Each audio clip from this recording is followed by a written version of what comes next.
brought to you by Silver Pumps. Top quality और consistent performance के लिए सिर्फ सिल्वर पंप्स नाम याद रखना।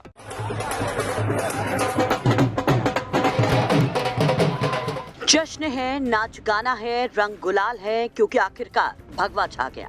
तो बांटे जा रहे हैं लड्डू, बजाए जा रहे हैं ढोल ताशे और राम की नगरिया में मुरझाए से भाजपाई खिल पड़े हैं कि हो गया बदला पूरा। उस हार का जो मानो नासूर की तरह दर्द दे रहा था, नश्तर की तरह चुभ रहा था, फैजाबाद लोकसभा चुनाव में मिली हार का बदला। तो बीजेपी ने छीन ली सपा के गढ़ की सबसे खास सीट, दे दी पचखनी सपा के अयोध्या नरेश अवधेश प्रसाद को। अब मिल्कीपुर बीजेपी के बम और अप्रत्याशित जीत के कारण भी जान लीजिए कि कैसे मिल्कीपुर की जीत के आगे दिल्ली की जीत भी फीकी है।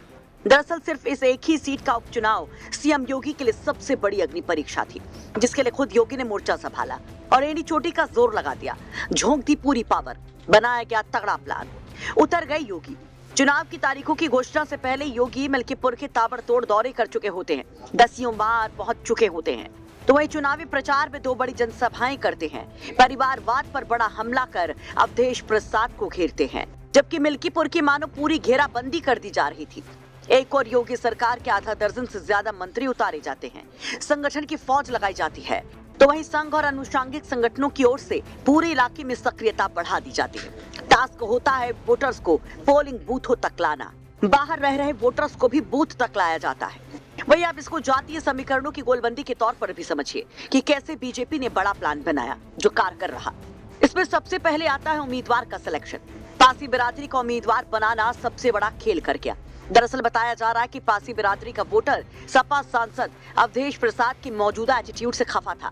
ऐसे में पासी समुदाय के चंद्रभानु पासवान जब उम्मीदवार बनाए जाते हैं तो मानो वोटरों पर छा जाते हैं। वहीं गोरखनाथ बाबा का टिकट काट कर स्थानीय एंटी इनकम्बेंसी को भी बीजेपी दूर कर लेती है। मिल्कीपुर में बीजेपी एकजुटता और स्ट्रेटेजी के साथ दिखाई देती है, तो इसका क्रेडिट भी सीएम योगी को जाता है, क्योंकि चंद्रभानु पासवान को टिकट मिलने के बाद बाबा गोरखनाथ और खब्बू तिवारी नाराज थे, जिसे खुद सीएम योगी ने मिलकर दूर किया। तो खब्बू हुए खुश और बम्पर ब्राह्मण वोट आ गए बीजेपी के खाते में। तो वहीं कोरी वोटों की भी मानो बारिश सी हो गई। वहीं यादव वोटों के लिए भी तगड़ी प्लानिंग बीजेपी ने तैयार की।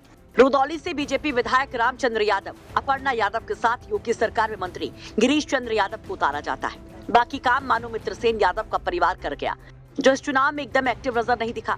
नतीजा यादव वोट में बड़ी सेंधमारी बीजेपी कर ली गई। और इन सब से ऊपर राम के अपमान का नैरेटिव भी बीजेपी ने खूब फैलाया, यानी माइक्रो मैनेजमेंट के साथ साथ राम के नाम ने कर दिया वो काम जो बन गया इतिहास। मिल्कीपुर विधानसभा चुनावी इतिहास में बीजेपी 61,000 से ज्यादा वोटों से जीत की इबारत लिख गई।